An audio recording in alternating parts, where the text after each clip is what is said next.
નમસ્કાર, આપ જોઈ રહ્યા છો બીટીવી ન્યૂઝ ગુજરાતી. હું છું અંકુર રાવલ. સમાચારની શરૂઆત કરીએ. પાટીદાર સમાજની સામાજિક ચિંતન શિબિર અને પ્રવર્તમાન સમયમાં ઉદ્ભવતી સામાજિક સમસ્યાઓને લઈને આ ચિંતન શિબિરનું આયોજન કરાયું હતું. ચિંતન શિબિરમાં માતા પિતા, યુવક યુવતીઓ હાજર રહ્યા હતા. ચિંતન શિબિરમાં ભાગ લેનાર માતા પિતા, યુવક યુવતીઓની ઓળખ ગુપ્ત રાખવામાં આવી છે.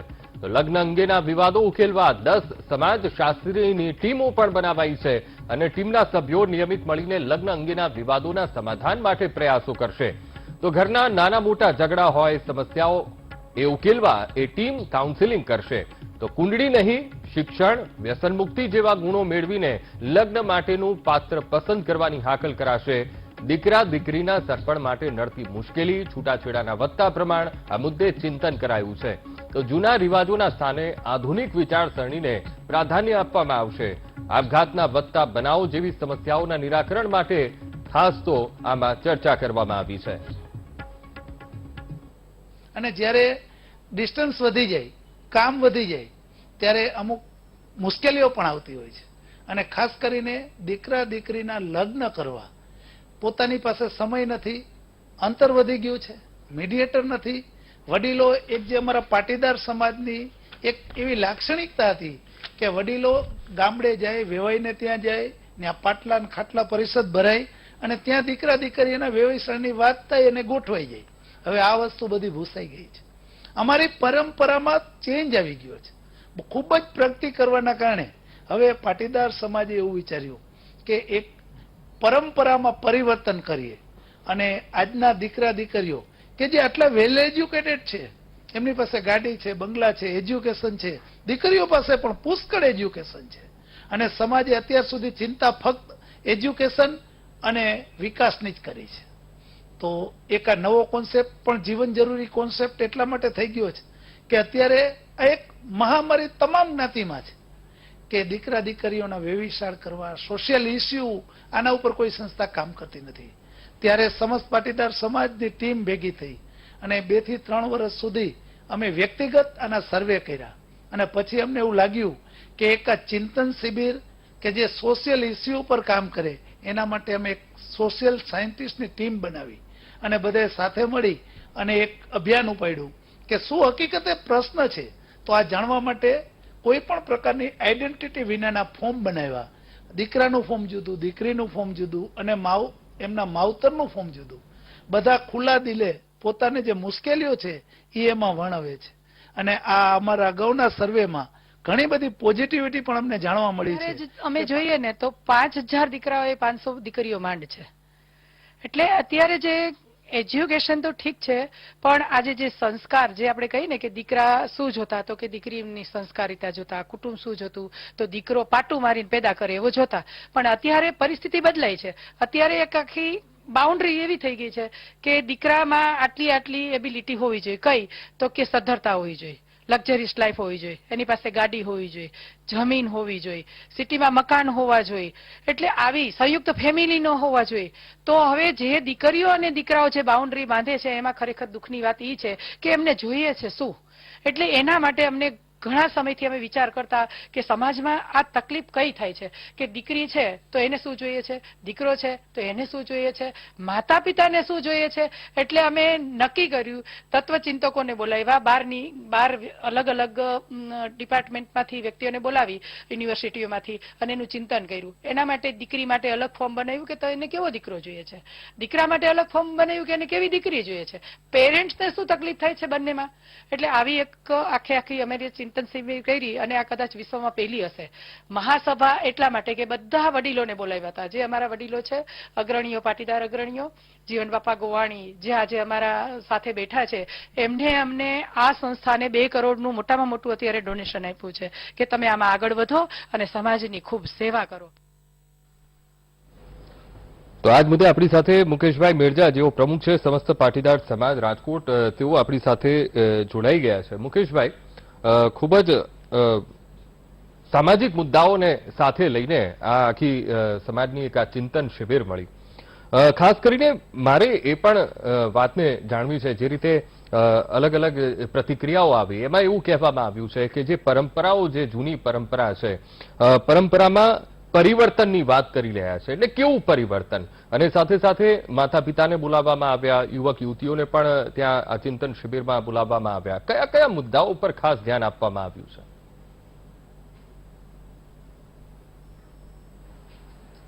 આમ તો મૂળભૂત જે પ્રશ્નો હતા હમ કે જે આટલા વર્ષથી અમે એક આ બંને સમાજ માટે હમ જેટલા પાટીદારો છે, વિશ્વની અંદર 24 કરોડ પાટીદાર છે, અને અમે કુર્મી પાટીદાર મહાસભા કહી છીએ. હમ તો એ બધી જ્ઞાતિના પ્રમુખને બોલાવી અને અમે છેલ્લા 30 વર્ષમાં જે કામ કરવામાં મુશ્કેલી અનુભવી છે, જ્યારે ખાસ કરીને પાટીદાર સમાજ આર્થિક રીતે સદ્ધર થયો છે, એજ્યુકેશન આવ્યું છે, હમ રહેણી કહેણી ઊંચી થઈ છે, વિચારો આગળ આવ્યા છે, બધી જ રીતે પ્રોગ્રેસ થઈ છે, હમ છતાં પણ એક સામાજિક પ્રશ્ન કે દીકરા દીકરીના લગ્ન કરવા હમ એમાં મુશ્કેલી અનુભવાય છે.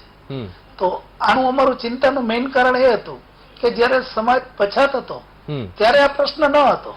તો હવે આટલો વિકાસ કર્યો, આર્થિક સદ્ધરતા પછી પણ હમ આજે દીકરીઓની સગાઈ કરવામાં કે દીકરાની સગાઈ કરવામાં હમ સમાજમાં આટલી મુશ્કેલીઓ કેમ?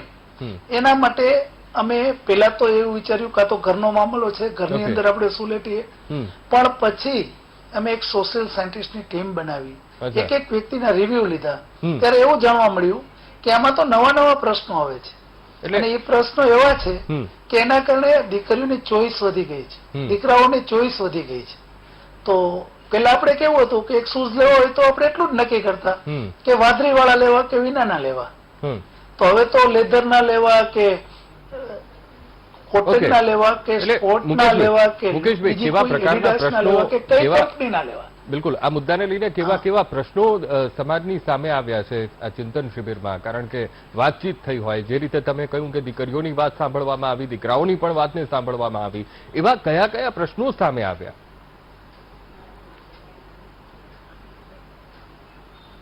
મેઇન વસ્તુ એ છે હમ કે હવે દીકરીને કે દીકરાને હમ ચોઈસ ની અંદર ઘણું બધું ફિલ્ટર કરવું પડે એવું થઈ ગયું છે. હમ હમ આજે એક ડોક્ટર નથી જોતું, હમ. પણ ડોક્ટર ની અંદર પેથોલોજી ની અંદર એ પાછું એમડી કરેલું હોય હમ. એમ ડિમાન્ડ વધી ગઈ છે. હમ બીજા નંબરમાં કે એજ્યુકેશન અને અવેરનેસ હમ બંને આ બાબતે કોઈ આપતું જ નથી. અમારા સમાજે અત્યાર સુધી ફક્ત વિકાસને જ મહત્વ આપ્યું છે, હમ. એજ્યુકેશનને જ મહત્વ આપ્યું છે. હમ ત્યારે પહેલી વખત અમે એક એવો પ્રયાસ કરી છે હમ કે સોશિયલ ઇસ્યુ ઉપર જો કોઈ સમાજ કામ કરશે હમ તો ભવિષ્યમાં પ્રોગ્રેસ કરી છે એ સાચવી અને ઘરે પોતે શાંતિથી જીવી શકશે. હમ તો આ ચિંતન શિબિરમાં હમ ઘણા બધા પોઝિટિવ પાસા અમને જોવા મળ્યા છે. હમ હમ ખાસ કરીને પટેલ સમાજની દીકરીઓ હમ એ પહેલામાં પહેલી પ્રાયોરિટી હમ નિર્વ્યસની દીકરાને આપે છે, હમ એટલે આ પણ એક સારી નિશાની છે. બિલકુલ.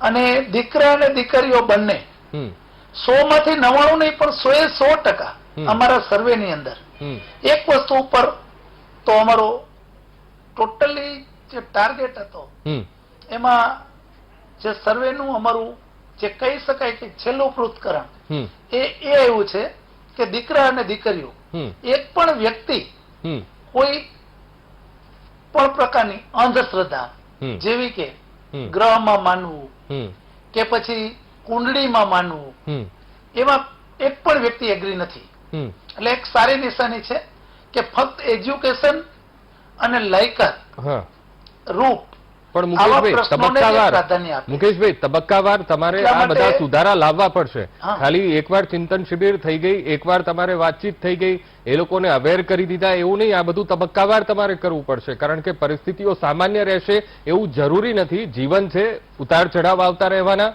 ત્યારે સમાજે એ બાબતે પણ ચિંતા કરવી પડશે કે તબક્કાવાર આવી ચિંતન શિબિર યોજાય અને એમાં લોકોની સમસ્યાઓ શું આવી રહી છે એમાં પણ વિચારવું પડશે. એકવાર કરીને છોડી નહીં મુકાય. 100% આપની વાત સાથે અમે એગ્રી છીએ. હમ અને આ તો પાટીદાર સમાજ છે. હમ અમારી સોશિયલ ટીમે ત્યાં સુધી આમાં વિચાર્યું છે હમ કે હવે ટૂંક સમયમાં હમ એક અમારા પાટીદાર સમાજની સામાજિક યુનિવર્સિટી હમ. સમાજ ઉભી કરશે, અચ્છા જેની અંદર હમ 4 કલાકના લેસન આપવામાં આવશે. હમ એ લેસન દીકરાઓને દીકરીઓને અને પેરેન્ટ્સને આપવામાં આવશે. હમ જે મુશ્કેલીઓ અત્યારે ફીલ કરી રહ્યો છે સમાજ, હમ એ મુશ્કેલીઓના આધારે થયેલ પૃથ્થકરણ ઉપર એક અમારો અભ્યાસક્રમ બનશે હમ અને 4-4 કલાકના લેસનો ફરજિયાત હશે. હમ પછી એને એ 4 સેશન પૂરા થાય હમ. ત્યારે એક એક્ઝામ આપવાની રહેશે હમ અને એક્ઝામ આપ્યા પછી જેની પાસે સર્ટિફિકેટ હશે એ જ દીકરો કે દીકરી લગ્ન કરવા માટે યોગ્ય છે એવું સમાજ ઠેરવશે. એનું કારણ એ છે કે આપણે એક મોટરસાયકલ લઈએ છીએ તો પણ આપણે લાયસન્સ લેવું પડે છે. લાયસન્સ લઈએ Okay. છીએ ત્યારે આપણે એમાં એક ટ્રાય આપવી પડે છે, એક એક્ઝામ આપવી પડે. Okay. તો આ તો એક જિંદગી જીવવાનો અને ખુશ રહેવાનો અને એક સામાજિક આપણી વ્યવસ્થા છે એ આગળ વધારવાની હમ. ભાગરૂપે આપણે જ્યારે બે જાણતા નથી એવા વ્યક્તિ મળીએ છીએ હમ ત્યારે આવું સોશિયલ નોલેજ હોવું જરૂરી છે. હમ. આના માટે અમારી આખી ટીમ હમ સતત Okay. મોનિટરિંગ કરે છે અને એ ઓકે પણ બિલકુલ બિલકુલ બિલકુલ જૂની મુકેશભાઈ પરંપરાઓની સાથે બિલકુલ બિલકુલ રહી મુકેશભાઈ આપ અને અમારી સાથે અત્યારના છોકરાઓને કે દીકરીઓને બિલકુલ મુકેશભાઈ આઈડેન્ટિટી સમયનો ગુપ્ત અભાવ છે. રાખીને આ માહિતી મેળવીએ છીએ. બિલકુલ બિલકુલ ખૂબ જ ઉત્તમ કાર્ય જી કરી સર. રહ્યા છો મુકેશભાઈ. આપ અમારી સાથે જોડાયા, ચર્ચા કરી તે બદલ આપનો ખૂબ ખૂબ આભાર. તો ચિંતન શિબિર યોજવામાં આવી પાટીદાર સમાજ દ્વારા અને માતા પિતા યુવક યુવતીઓ પણ હાજર રહ્યા હતા. તેમની ઇન્ફોર્મેશન પણ ખાનગી રાખવામાં આવી હતી અને અલગ અલગ મુદ્દાઓ પર આ ચિંતન શિબિરમાં ચર્ચા કરવામાં આવી. સમય થયો છે